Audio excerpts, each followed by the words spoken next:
এক গ্রামে থাকতো দুই বন্ধু, রামু আর শ্যামু। দুজনেই একই সাথে বড় হয়েছে, আর দুজনেই ছিল অত্যন্ত গরিব।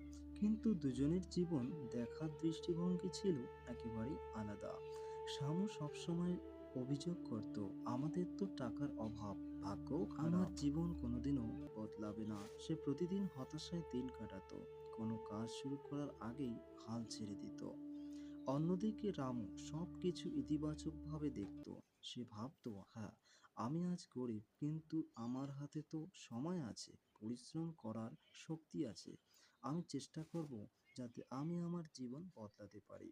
রামু দিন রাত কষ্ট করে কিছু টাকা উপার্জন করলো। তারপর বাজারে ছোট্ট একটা দোকান খুললো, এবং তারপর ধীরে ধীরে রামুর দোকানে বিক্রি বাড়তে লাগলো। আর এইভাবেই রামুর ব্যবসা আরো উন্নত হতে লাগলো, আর প্রচুর টাকা লাভ করলো। আর এইভাবেই রামু তার গ্রামে একজন গরিব থেকে ধনী হয়ে গেল।